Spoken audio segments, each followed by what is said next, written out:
We just got a call from Austin, so let's check in what's happening at the mothership, as it were. Of course, I'm talking about Joe Rogan's little show he's got there on Spotify, major platform. Maybe he got like $250 million for that. This actor, Mel Gibson, who seemed to have had an emotional breakdown, I don't know, maybe it was a decade ago now.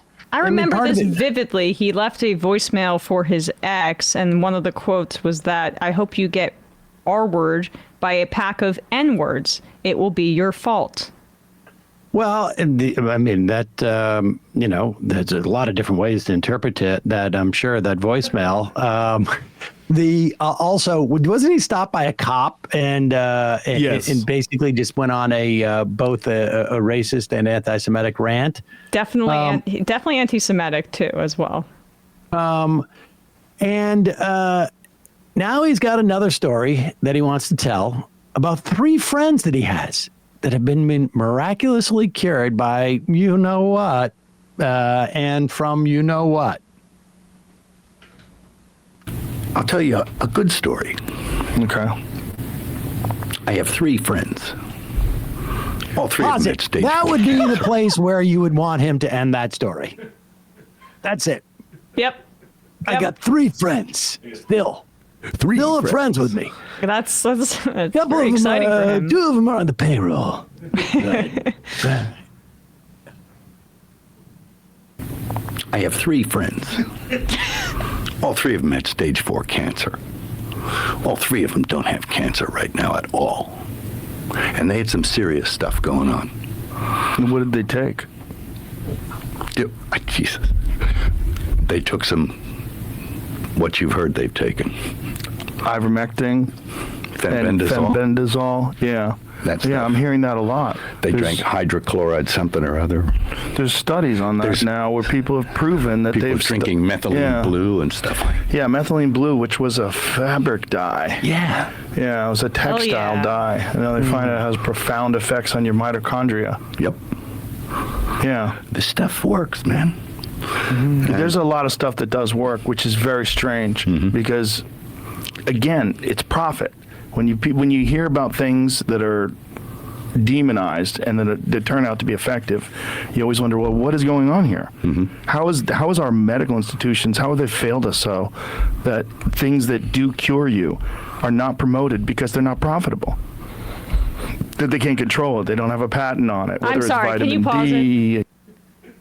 Why has the medical... So all of the other drugs that they're talking about, ivermectin, created by Big Pharma, hydroxychloroquine, created by Big Pharma. Earlier, like in this conversation, they were talking about monoclonal antibodies and Rogan was saying, oh, they don't make that available for everybody. Like, why not? Well, you know who's also like working in that field is the pharmaceutical industry.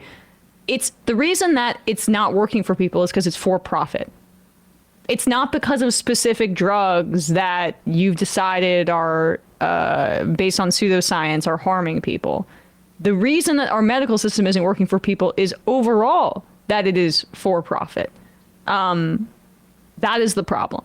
And these charlatans and this, I don't know, this lunatic Mel Gibson over there who looks like a caricature of everybody's racist uncle. And he seems very energized.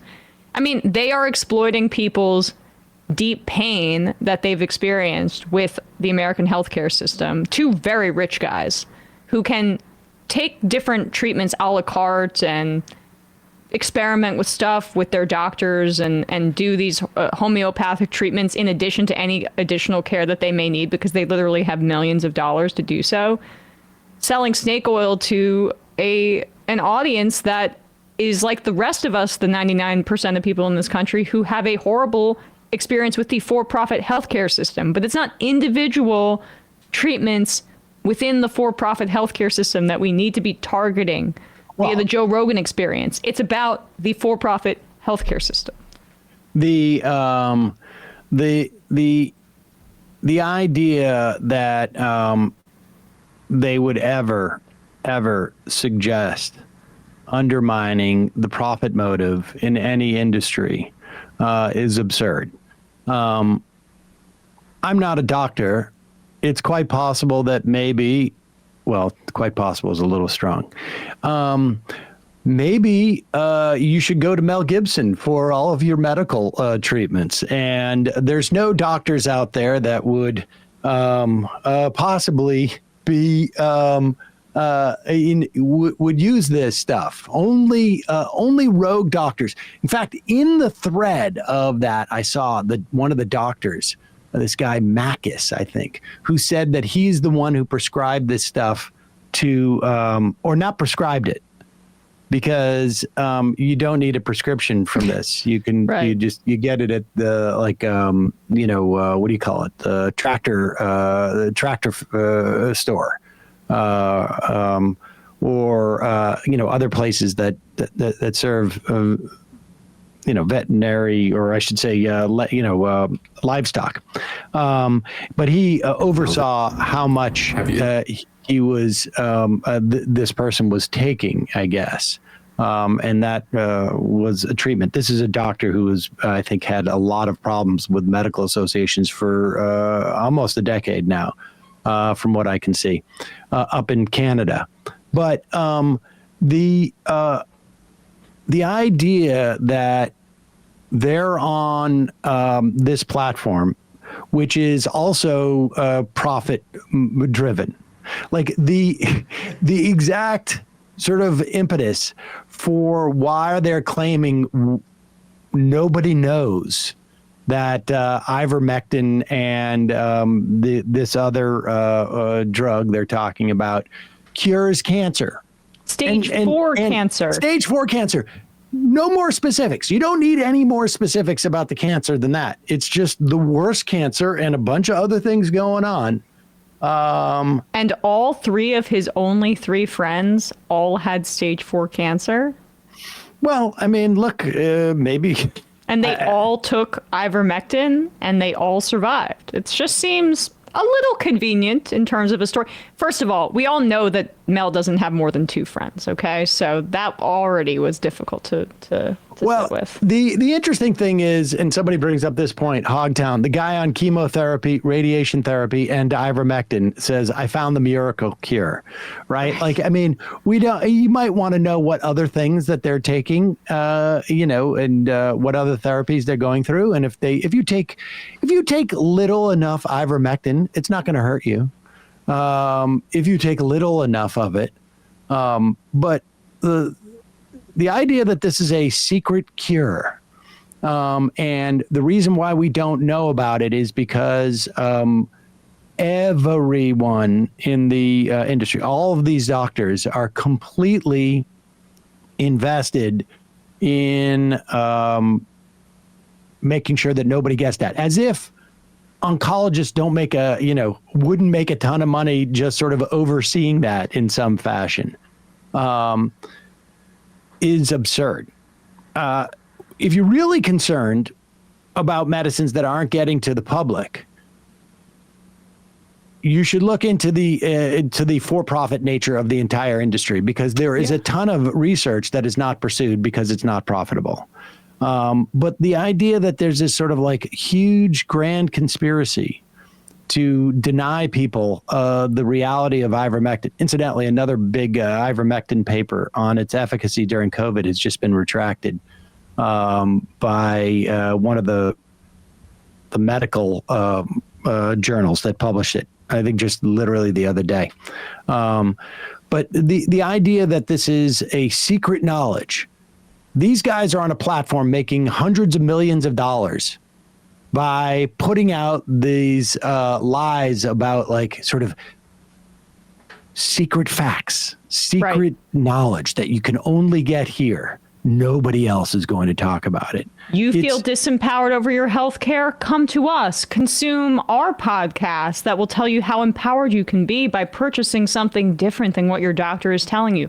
If this is all about profit, like the fact that these drugs are being hidden from people, why are drug prices in the United States 278% higher than in 33 other countries per a report earlier last year in the Association of Healthcare Journalists? Is in Europe, is that what they're treating people with? Ivermectin and must be, but when you look at the drugs, is that what we're doing in Europe? Apparently, but not really, because when you look drug by drug, I'll take COVID out of it.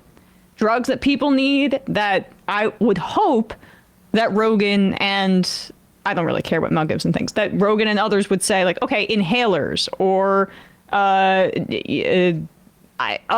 insulin, other medicines that are widely needed. It's much cheaper just when you go over to Canada or when you go over to Europe.